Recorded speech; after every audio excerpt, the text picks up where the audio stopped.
The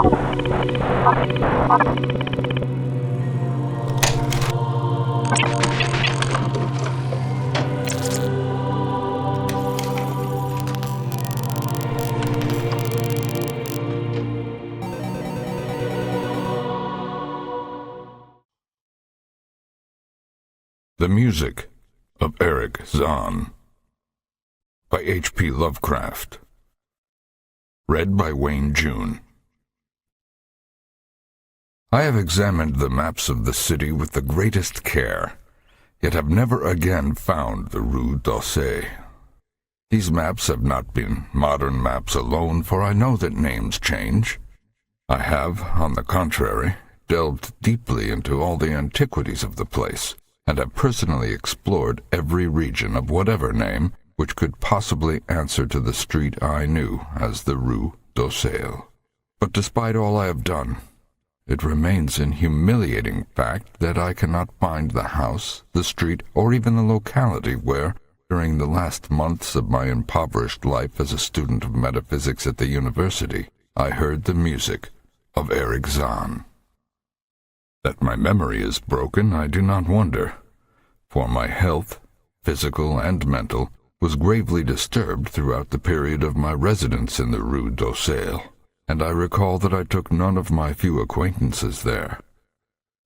But that I cannot find the place again is both singular and perplexing, for it was within a half-hour's walk of the university, and was distinguished by peculiarities which could hardly be forgotten by anyone who had been there.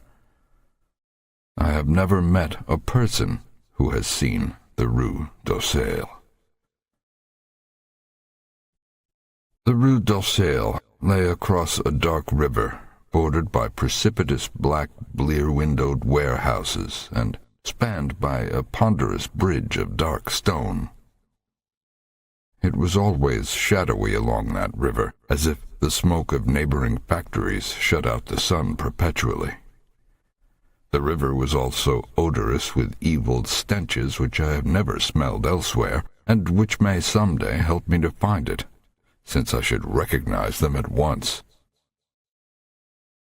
Beyond the bridge were narrow cobbled streets with rails, and then came the ascent, at first gradual, but incredibly steep as the Rue d'Orsay was reached. I have never seen another street as narrow and steep as the Rue d'Orsay.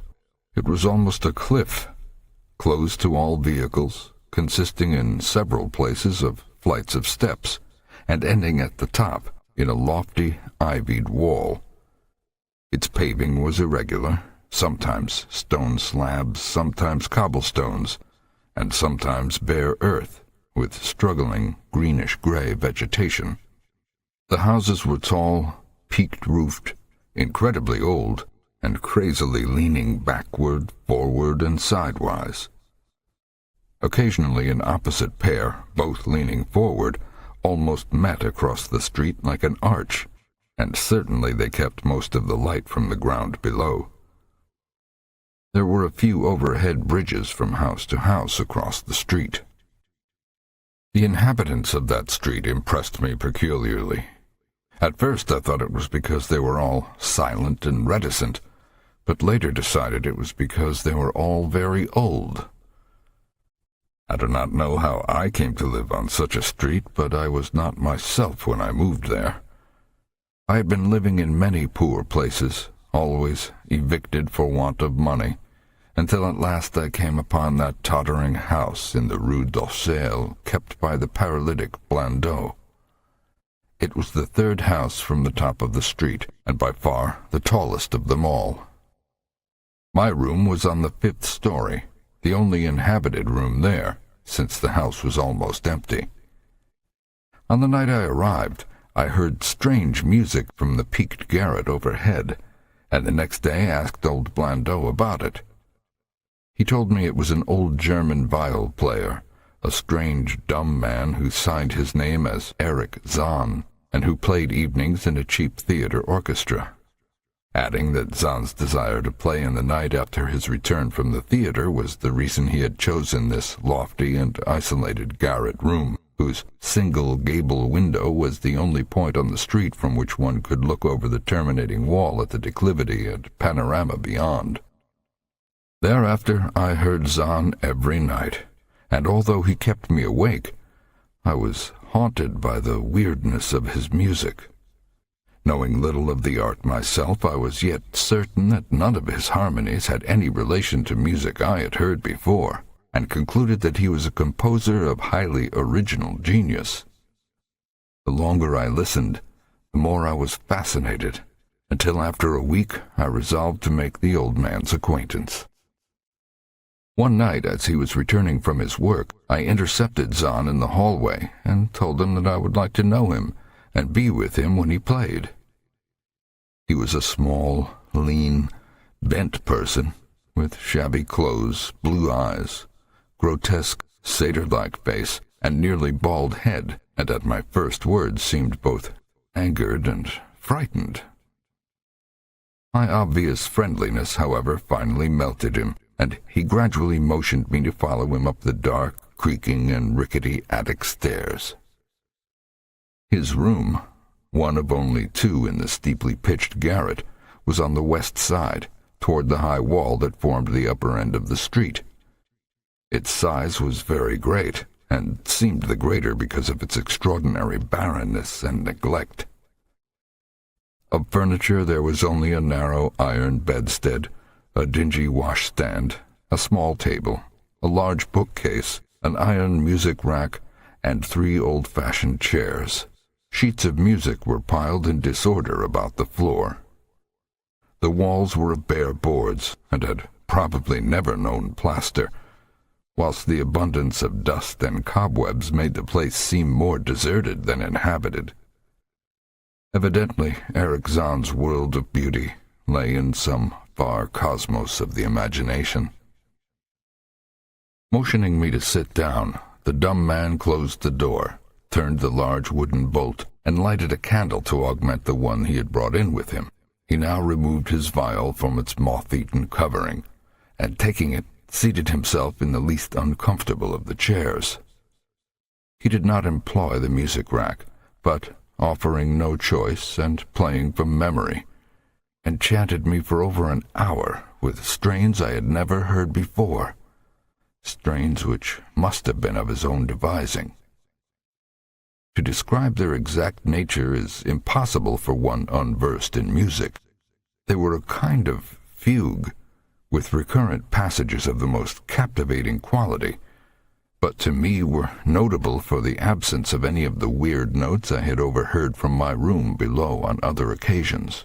Those haunting notes I had remembered, and had often hummed and whistled inaccurately to myself, so when the player at length laid down his bow, I asked him if he would render some of them. As I began my request, the wrinkled, satyr-like face lost the bored placidity it had possessed during the playing, and seemed to show the same curious mixture of anger and fright which I had noticed when I first accosted the old man.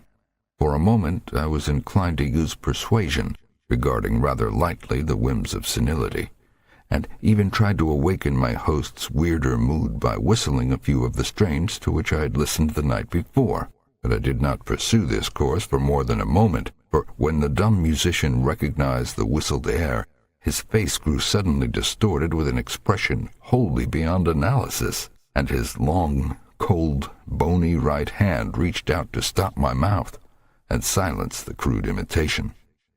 As he did this, he further demonstrated his eccentricity by casting a startled glance toward the lone curtained window, as if fearful of some intruder.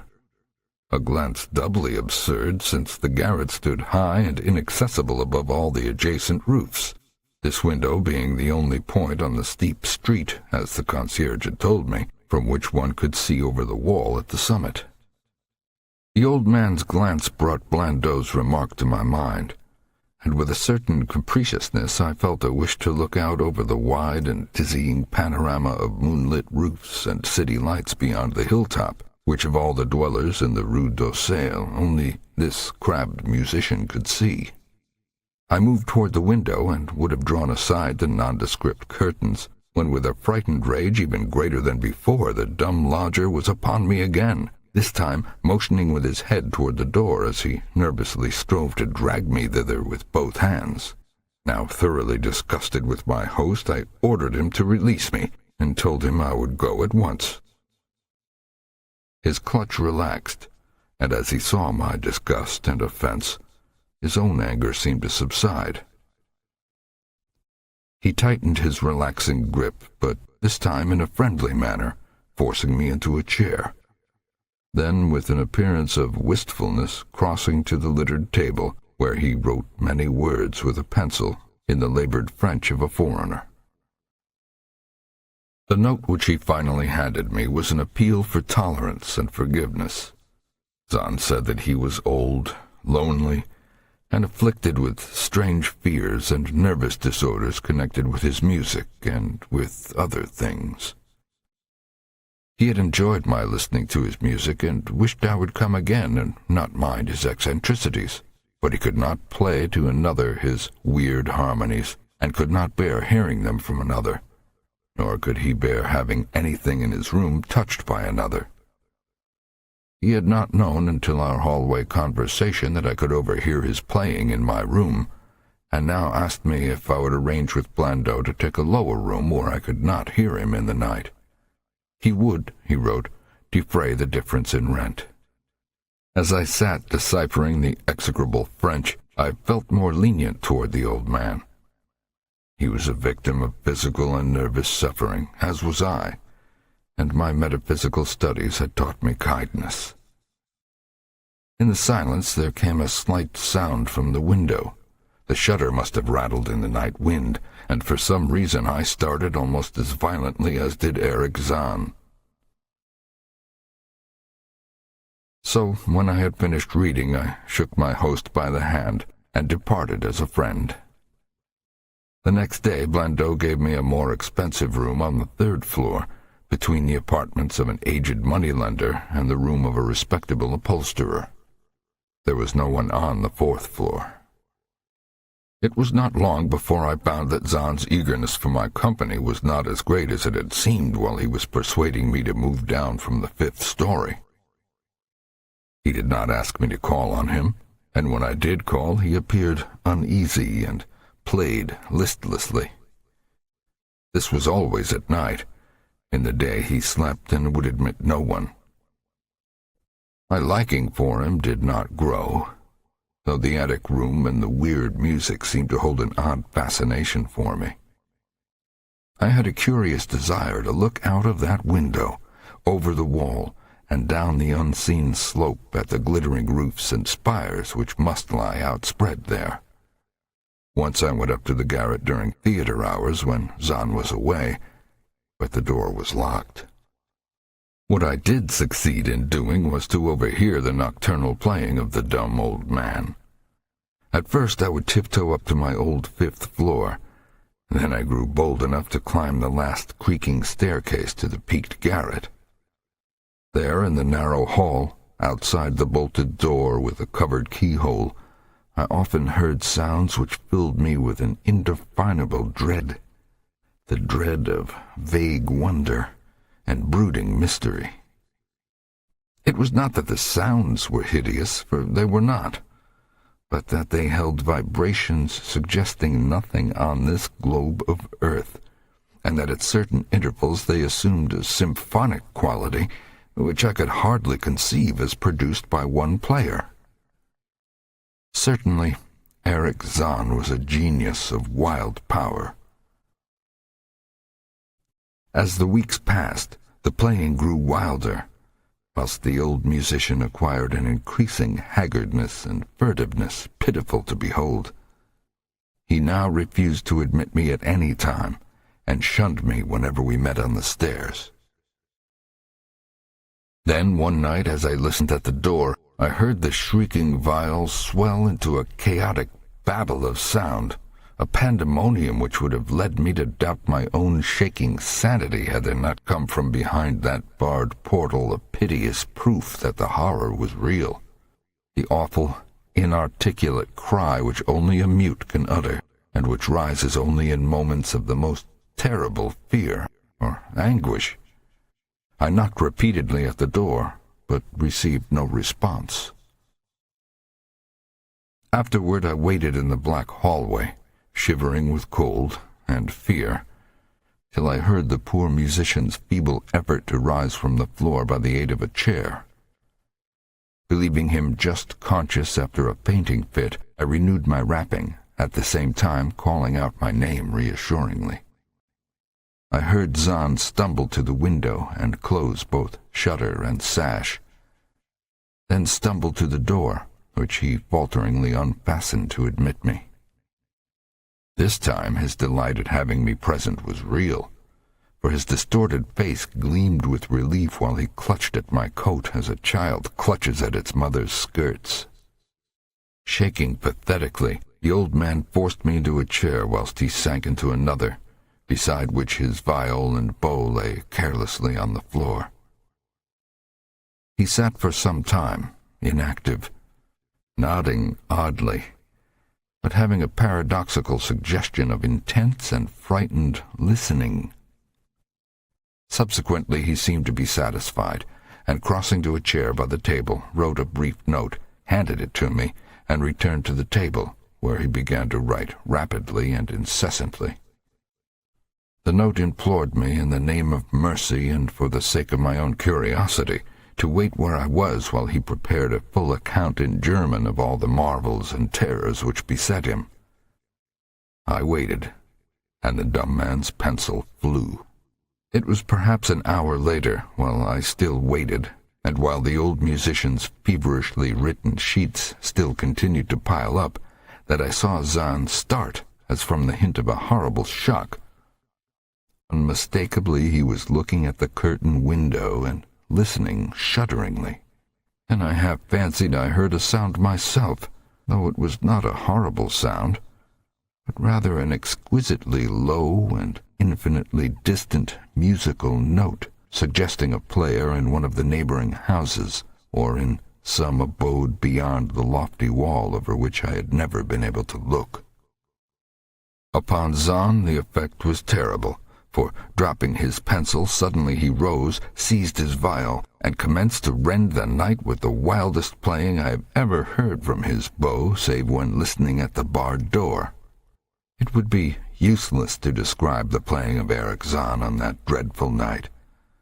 It was more horrible than anything I had ever overheard, because I could now see the expression of his face, and could realize that this time the motive was stark fear. He was trying to make a noise, to ward something off or drown something out. What, I could not imagine, awesome though I felt it must be.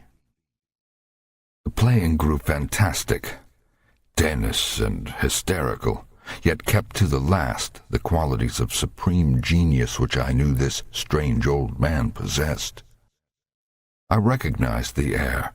It was a wild Hungarian dance popular in the theaters, and I reflected for a moment that this was the first time I had ever heard Zann play the work of another composer. Louder and louder, wilder and wilder mounted the shrieking and whining of that desperate viol. The player was dripping with an uncanny perspiration, and twisted like a monkey, always looking frantically at the curtained window. In his frenzied strains I could almost see shadowy satyrs and bacchanals dancing and whirling insanely through seething abysses of clouds and smoke and lightning. And then I thought I heard a shriller, steadier note that was not from the viol, a calm, deliberate, purposeful, mocking note from far away in the west. At this juncture the shutter began to rattle in a howling night wind which had sprung up outside, as if in answer to the mad playing within. Zann's screaming viol now outdid itself, emitting sounds that I never thought a viol could emit. The shutter rattled more loudly, unfastened, and commenced slamming against the window. Then the glass broke shiveringly under the persistent impacts, and the chill wind rushed in, making the candles sputter and rustling the sheets of paper on the table where Zann had begun to write out his horrible secret. I looked at Zann and saw that he was past conscious observation. His blue eyes were bulging, glassy and sightless, and the frantic playing had become a blind, mechanical, unrecognizable orgy that no pen could even suggest. A sudden gust, stronger than the others, caught up the manuscript and bore it toward the window. I followed the flying sheets in desperation, but they were gone before I reached the demolished panes. Then I remembered my old wish to gaze from this window, the only window in the Rue d'Orsay from which one might see the slope beyond the wall and the city outspread beneath. It was very dark, but the city's lights always burned, and I expected to see them there amidst the rain and wind. Yet when I looked from that highest of all gable windows, looked while the candles sputtered and the insane viol howled with the night wind, I saw no city spread below, and no friendly lights gleamed from remembered streets, but only the blackness of space illimitable, unimagined space alive with motion and music, and having no semblance of anything on earth. And as I stood there looking in terror, the wind blew out both the candles in that ancient peaked garret, leaving me in savage and impenetrable darkness with chaos and pandemonium before me, and the demon madness of that night-baying viol behind me. I staggered back in the dark, without the means of striking a light, crashing against the table, overturning a chair, and finally groping my way to the place where the blackness screamed with shocking music. To save myself and Erich Zann I could at least try, whatever the powers opposed me. Once I thought some chill thing brushed me, and I screamed, but my scream could not be heard above that hideous viol. Suddenly out of the blackness the madly sawing bow struck me, and I knew I was close to the player. I felt ahead, touched the back of Zann's chair, and then found and shook his shoulder in an effort to bring him to his senses. He did not respond, and still the viol shrieked on without slackening. I moved my hand to his head, whose mechanical nodding I was able to stop, and shouted in his ear that we must both flee from the unknown things of the night. But he neither answered me nor abated the frenzy of his unutterable music, while all through the garret strange currents of wind seemed to dance in the darkness and babble. When my hand touched his ear, I shuddered, though I knew not why. Knew not why till I felt the still face, the ice-cold, stiffened, unbreathing face, whose glassy eyes bulged uselessly into the void. And then by some miracle, finding the door and the large wooden bolt, I plunged wildly away from that glassy-eyed thing in the dark, and from the ghoulish howling of that accursed viol whose fury increased even as I plunged. Leaping, floating, flying down those endless stairs through the dark house, racing mindlessly out into the narrow, steep, and ancient street of steps and tottering houses, clattering down steps and over cobbles to the lower streets and the putrid canyon-walled river, panting across the great dark bridge to the broader, healthier streets and boulevards we know. All these are terrible impressions that linger with me. And I recall that there was no wind, and that the moon was out, and that all the lights of the city twinkled. Despite my most careful searches and investigations, I have never since been able to find the Rue d'Orsay. But I am not wholly sorry, either for this or for the loss in undreamable abysses of the closely written sheets, which alone could have explained the music of Erich Zann.